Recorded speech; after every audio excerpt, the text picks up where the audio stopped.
In some entrance exams, how many nodal planes are possible for a given molecular orbital also can be asked. That's why I am going to explain some what is nodal plane and how it is formed during the formation of molecular orbital. Let's see. Already I explained that molecular orbitals can be formed by addition or subtraction of atomic orbitals. So, we are taking 1s orbital, it contains 1 electron. If these are addition will take place, they form molecular orbitals having 2 electrons.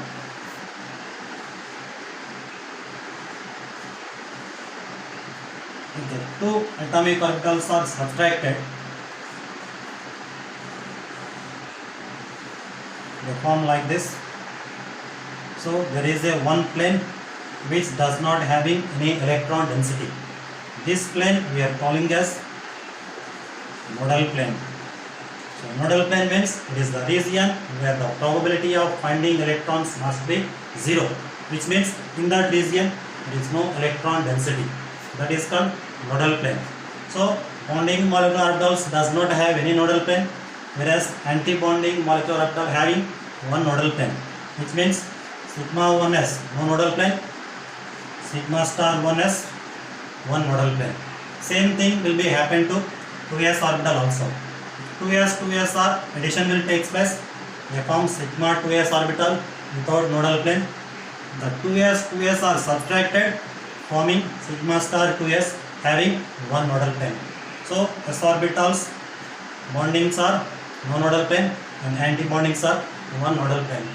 Now going to p orbital.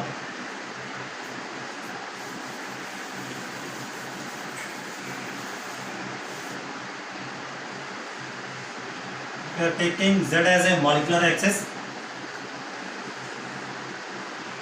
The two pz orbitals are having same sign will be attached.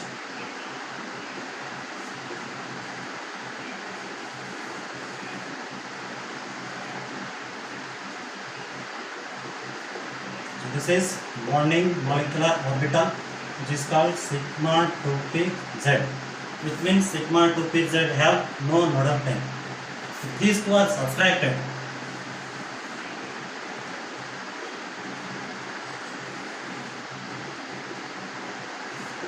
this is subtraction, then it will become like this.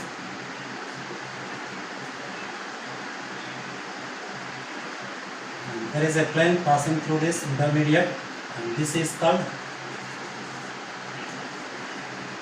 nodal plane.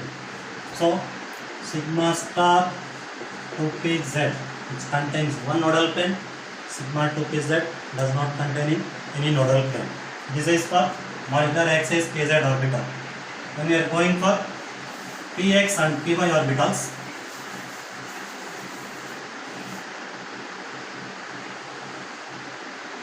let's see this. This is the px orbital. This is also px orbital. Both are having same sign. Addition will be takes place.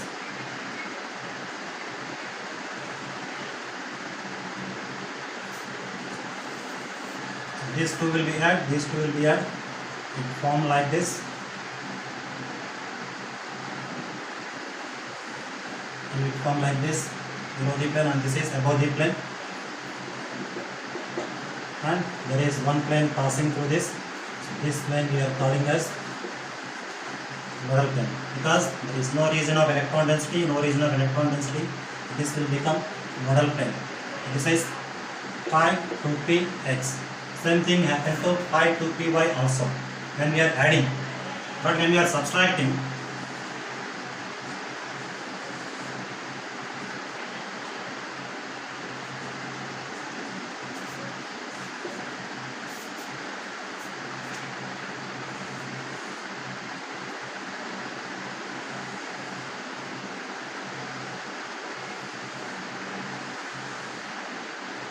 there is one nodal plane like this, and there is one nodal plane like this. Because these are not added and these are not added. This is one nodal plane and this is another nodal plane. two nodal planes for pi star 2px. Suppose this is px and this is px. So pi 2px contains one nodal plane, pi star 2px containing two nodal plane. Same thing will happen to py forms pi 2py, which is having one nodal plane, and py are subtracted, they forms pi star 2py, which are having two nodal planes. So s orbitals bonding have one nodal plane, anti-bonding have one nodal plane.